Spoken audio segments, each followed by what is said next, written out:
Estimados estudiantes, hoy vamos a ver una cápsula sobre objetivos y requerimientos nutricionales aplicados para el paciente hospitalizado.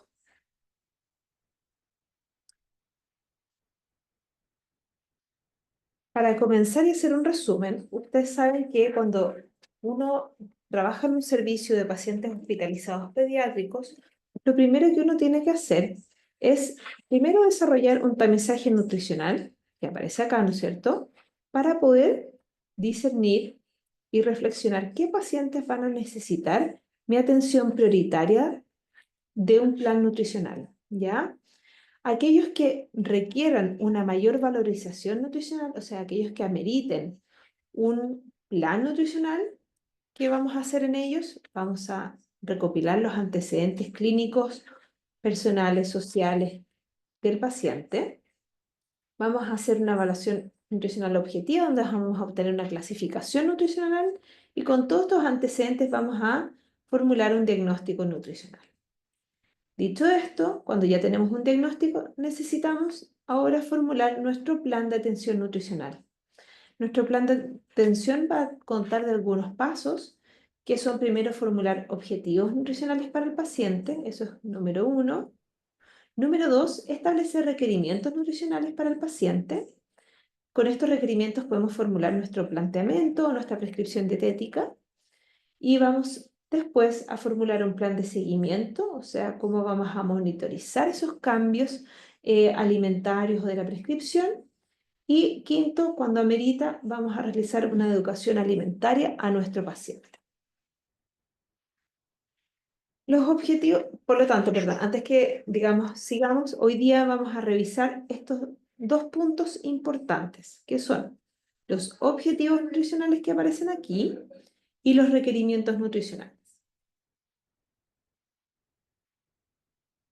Dicho esto, partiendo con los objetivos nutricionales, ya para plantear los objetivos nutricionales necesito antes contar con la información que permita haber recopilado primero los antecedentes, haber clasificado a mi paciente, haber visto sus valores de laboratorio y con toda esta información, más un examen físico, una antropometría, una clasificación nutricional, puedo entender cuáles son los problemas que tiene el paciente y cómo yo como nutricionista puedo tratar, digamos, de cooperar para que estos problemas se transformen en soluciones. Para esto nos vamos a plantear algunos objetivos nutricionales para el paciente y lo importante es que ustedes tengan claro que estos objetivos tienen que ser realistas, ¿ya? Eso es lo alcanzables, tienen que ser medibles, tienen que ser relevantes y en algún tiempo específico. Nosotros utilizamos esta metodología SMART como ayuda para ustedes para que puedan formular algunos objetivos nutricionales, ¿ya? Y básicamente la metodología SMART habla de que los objetivos tienen que ser específicos, o sea, qué se quiere lograr, en cuánto tiempo voy a ver esos cambios. Lo importante es que sean alcanzables y relevantes, que sean importantes para ese paciente, para su condición clínica, porque puede ser que el paciente tenga muchos objetivos nutricionales, pero ustedes tienen que priorizar lo más importante. ¿Y en cuánto tiempo se espera ver este cambio? ¿Ok? Algunos ejemplos de algunos objetivos nutricionales son, por ejemplo, aumentar la ingesta calórica en un 20% en un mes, ¿ya? Tiempo, nuestro planteamiento, asegurando un aporte de al menos 100 calorías por kilogramo día en un niño con desnutrición, por ejemplo. Otro objetivo puede ser asegurar una ingesta calórica y proteica adecuada para cubrir los requerimientos nutricionales de acuerdo al estado clínico en un plazo de 5 días. O sea, asegurar la ingesta sería un plan, ¿no es cierto? Este es aumentar la ingesta. Otro objetivo puede ser mejorar la tolerancia, que tiene que ver con otra arista de la nutrición, y adherencia, ya a través de qué estrategia, por ejemplo, a través del fraccionamiento y adaptación de la vía de alimentación. Los objetivos a veces son bastante simples, como por ejemplo, si yo quiero aumentar el consumo de calcio, en el paciente voy a poner como objetivo aumentar el consumo de calcio en un plazo de tanto, a través de qué estrategia, ¿ah? Y cómo voy a medir eso. ¿Ok? Así que ya teniendo los objetivos nutricionales, finalmente que es mi hoja de ruta, que después tengo que evaluar, me voy a plantear mis requerimientos, que es parte del plan nutricional, ¿no es cierto? Entonces vamos a partir con los requerimientos. Acuérdense que estamos viendo paciente hospitalizado, ya no estamos viendo paciente en setting ambulatorio en el niño sano. Entonces todo lo que vamos a ver de hoy día de energía y proteínas, lo vamos a ver en ese contexto. Como ustedes ya vieron en las clases anteriores, nosotros para estimar requerimientos de energía los vamos a utilizar a través de varias formas. Las fórmulas predictivas que existen en pediatría se utilizan bastante, porque los métodos alternativos, como realizar una calorimetría indirecta, por ejemplo, en los pacientes, a veces no está disponible o es muy costoso y por lo tanto no es tan fácil obtenerlo. Por lo tanto, las fórmulas predictivas es un buen acercamiento a estimar requerimientos nutricionales para distintas poblaciones, ¿ok? Lo que ustedes ya habíamos visto es en niños sanos, es el método factorial, ¿no es cierto? Donde acá utilizamos este método cuando tenemos niños con crecimiento, digamos, absolutamente normal, ¿ya? Y niños en general sanos, ¿ya? Luego de esto, les habíamos enseñado también esta fórmula, que también es de la FAO, según tipo de lactancia, ¿no es cierto? ¿Se acuerdan que habían pacientes que se dividía la fórmula en aquellos que tomaban leche materna o fórmula, y se utiliza lo más importante en el menor de un año? Y esto sí lo vamos a ocupar en el setting hospitalario, en la mayoría de los pacientes menores de un año, y para que ustedes sepan y recordarles que esta fórmula no incluye el crecimiento, por lo tanto ustedes tienen que incluir crecimiento, y además para que sepan pueden incluir patología, ¿ok? Y además quiero agregarles que vamos a hoy día también ver la fórmula Scofield. La fórmula Scofield es una fórmula predictiva para estimar el gasto energético en reposo, que es usada en pacientes que lo requieran, principalmente pacientes hospitalizados, enfermos o pacientes críticos, ¿ya? Scofield existe desde los 0 meses en adelante, pero nosotros generalmente lo usamos sobre el año, ¿ya? Porque antes del año, ¿cuál ocupamos? La fórmula que está arriba, ¿ya? Que es de la FAO, que es un poco más específica. Como es un gasto energético en reposo, después vamos a ver que hay que incluir reposo, patología y además sumarle el crecimiento. ¿Cuándo vamos a ocupar en un setting hospitalario una fórmula o la otra? Solamente contarles que en los settings hospitalarios hay diversidad de pacientes. Hay pacientes que están críticamente enfermos, aquellos pacientes que están en UCI o tienen una patología muy catabólica que requieren el cálculo especial, pero yo les sugiero que en aquellos pacientes, por ejemplo, que están, digamos, prontos al alta o están hospitalizados por ser caso social o tienen una patología con muy baja demanda, ya puede ser un cuadro de diarrea que solo se hospitalizó, por ejemplo, para hidratación, o un cuadro respiratorio que no reviste más complicación que solamente lograr, digamos, que el paciente tenga kinesioterapia. En estos pacientes no es necesario ocupar la fórmula de Scofield, podemos utilizar el método factorial, ¿ya? O la fórmula según tipo de alimentación en el menor de un año, ¿ya? Entonces, esto aplica, ¿no es cierto?, a pacientes prontos al alta o en condiciones basales bastante estables.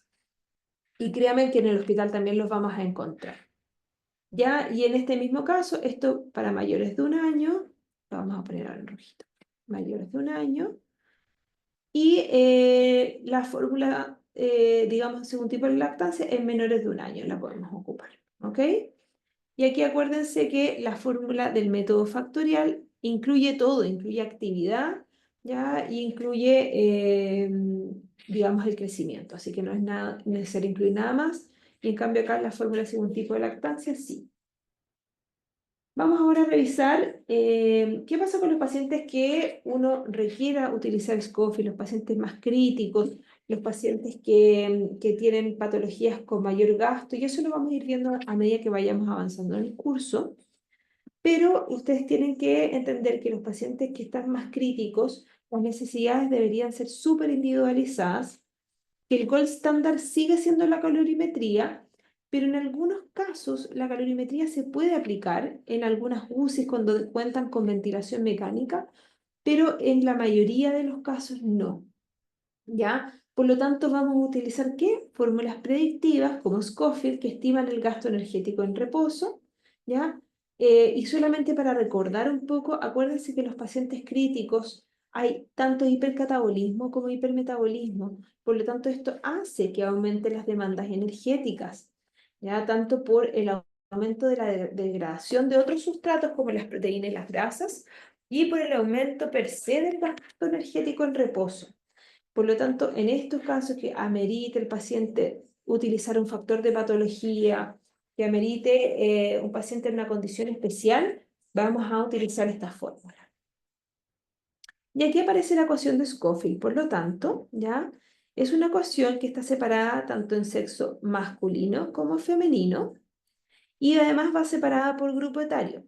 Tenemos acá de 0 a 3 años, de 3 a 9 y de 10 a 18. La fórmula incluye peso y incluye talla. El peso es en kilogramos y la talla es en metros, ¿ya? Por lo tanto, si el paciente mide 1,10 m, uno pone 1,1 metros en la fórmula. Uno no pone 110 o si no, no le va a dar el resultado, ¿ok? Recuerden que esta fórmula, cuando yo la termino de aplicar, solamente voy a estimar el valor del gasto energético en reposo. Por lo tanto, tengo que incluir actividad, o sea, factor de movimiento, patología y crecimiento. Entonces, ahora vamos a hacer un ejemplo para que ustedes puedan aplicarlos también en casa. Vamos a hacer un caso hipotético de un paciente de 5 años, sexo femenino, que le vamos a asignar un factor de patología arbitrario de 1,2, que es un 20% más, ya que está hospitalizado en una UCI por una neumonía bacteriana. Además, esta paciente está en reposo absoluto, por lo tanto el factor es 1,1. Acuérdense que el reposo absoluto es 1,1, pero el reposo relativo, donde los pacientes incluso a veces pueden deambular, ya es 1,2 y 1,3 aquellos pacientes que están más ambulatorios, que se movilizan bastante dentro de la situación clínica que están. ¿Ya? Así que además del 1,1 tenemos que pensar que también podemos tener pacientes en factor de reposo 1,2 o 1,3. ¿Ya? Y además yo ya calculé a priori el crecimiento y esto me da 10,4 calorías día, que es adecuado para la niña de 5 años y de sexo femenino. Entonces ahora vamos a trabajar en esta ecuación. Entonces primero nos tenemos que ir a visualizar qué parte de la ecuación vamos a utilizar. Si tiene 5 años, corresponde que utilice, y es femenino, o corresponde que utilice esta fórmula, ¿ya? Entonces la vamos a anotar aquí, 16,97 por el peso, que en este caso son 20 kilos. Luego de eso vamos a sumarle, ¿ya? Aquí vamos a sumarle 161,8 por la talla, acuérdense que es en metros cuadrados. Aquí no está, pero la talla de la paciente son 1,20 m, o sea, 1,2. Más 371,2. Por lo tanto, si aplicamos lo siguiente, 16,97 por 20, me da 339,4 y 161,8 por 1,2, que es el metro 20, más 1,94 y más 371,2. Vamos a sumar todo eso y el valor nos va a dar 371. ¿Ya? 906 kilocalorías día. ¿Ok? Y esto es el gasto energético en reposo. ¿Qué nos falta acá? Como les había comentado, nos falta todavía agregar la actividad, la patología y el reposo. Entonces vamos a poner 906 calorías. ¿Y qué le vamos a tener que sumar a esto? Le vamos a tener que sumar ya un factor de 1,2 que es de patología. Le vamos a tener que sumar el reposo, que en este caso es 1,1, ¿ya? y después va el crecimiento. Entonces, lo primero que voy a hacer, después dejo el crecimiento al lado, pero voy a, primero, 106, y vamos a multiplicarlo por 1,3, que es un 30% más para que sepan más del requerimiento. ¿Por qué es un 30% más? Porque aquí el 1,1 es un 10% y el 1,2 es un 20%. Yo esto lo sumo y me da un factor de 1,3. Voy a multiplicar eso primero, 906 por 1,3. Y eso me da inmediatamente 1177 calorías. Y a eso yo le voy a sumar, perdón, el crecimiento, 10,4. Ah, 4. Y eso en total me da 1188 kilocalorías. Y aquí ya tenemos listo nuestros requerimientos de mi paciente, considerando, utilizando la ecuación de Scofield, utilizando un factor de patología de 1,2, de un reposo 0,1, y además de sumarle el crecimiento, que es 10,4. ¿Ya? 1188. En relación a las proteínas, vamos a ver lo siguiente. Sabemos que en los pacientes críticos hay una mayor degradación y síntesis proteica para muchas funciones de reparación, ¿no es cierto?, inmunidad y proteínas de fase aguda. Todo eso se llama hipercatabolismo.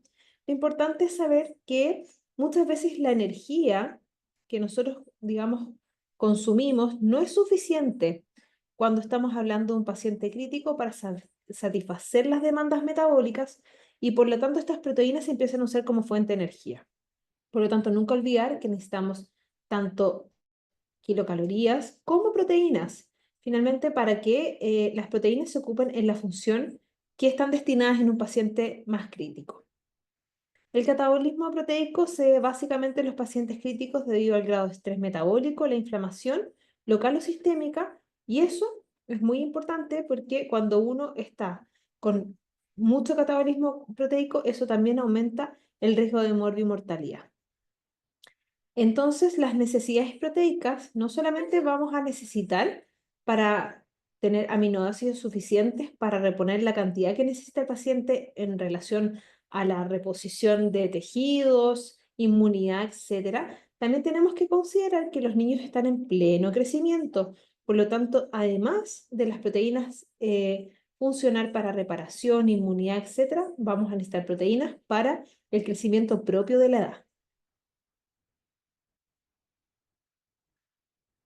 Como ya sabemos, para estimar requerimientos de proteínas, nosotros habíamos conocido ya cómo estimar en niños sanos, ¿no es cierto?, la DRI. Hoy vengo a mostrarles dos fórmulas nuevas, que es la Aspen, y cómo estimar a través del nitrógeno ureico urinario de 24 horas. Aspen es una fórmula de cálculo especialmente construida para paciente crítico pediátrico y se utiliza en gramos por kilo, ¿ya? Y va a depender de la edad del paciente el rango que voy a usar. A medida que el paciente va creciendo, menos cantidad de proteínas por kilo va necesitando, ¿ok? Y el nitrógeno ureico urinario, al igual que en adultos, ya se refiere al nitrógeno excretado a través de la orina, ya, por lo tanto son las pérdidas nitrogenadas.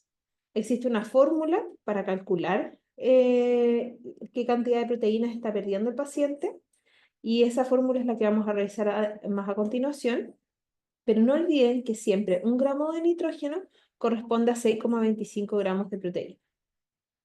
Entonces ahora vamos a ejemplificar un requerimiento para un paciente de 5 años con 20 kilos. Si nos referimos a Aspen, vamos a trabajar primero en gramos por kilo, ¿ya? Entonces, Aspen, vamos a hacer. Lo primero que tenemos que fijarnos si es que este paciente le vamos a calcular a través de esta fórmula, es saber que necesitamos situarlo en el grupo etario, ¿ya? En el grupo etario de 2 a 12 años, 11 meses está esta paciente, entonces lo que le corresponde es de 1,5 a 2 gramos por kilogramo día. Yo voy a elegir 1,8 para este ejemplo, ¿ya? Gramos por kilogramo, que son 20 kilogramos. Si yo multiplico esta ecuación, me va a dar 1,8 por 20 da 36 gramos día. ¿Ok? Y después ustedes le pueden calcular el P% si es que tienen el aporte calórico. En cuanto al nitrógeno ureico, vamos a calcularlo ahora a continuación con un nitrógeno de 3,5 gramos. Primero tenemos que en esta ecuación poner el nitrógeno ureico, que son los 3,5, y multiplicarlo por 1,25, que son las otras pérdidas nitrogenadas que no son a través de la orina. Y eso sumarle las pérdidas insensibles que se calculan en niños por kilogramo de peso. Para el grupo etario que estamos hablando ahora, nos corresponde de 0,05 porque es un preescolar, multiplicado por 20 que es el peso. Si yo calculo todo esto y lo sumo, ya primero vamos a despejar la primera parte de la ecuación. Si yo hago 3,5 por 1,25 son 4,38 gramos de nitrógeno. Y si hago 0,05 por 20 me va a dar 1. Por lo tanto, el total son 5,38, pero esto está en gramos de nitrógeno. Tengo que multiplicarlo por 6,25 para estimar el aporte proteico. ¿Ya? Entonces, 5,38 por 6,25 son 33, o más bien 34 por los decimales gramos de proteína. ¿Ya? Si ustedes verifican acá, 34 versus lo que habíamos calculado a través de la ESPEN es bastante similar. O sea, el paciente más o menos está necesitando para un balance nitrogenado neutro, o sea, 0, aproximadamente 1,7 gramos de proteína por kilo.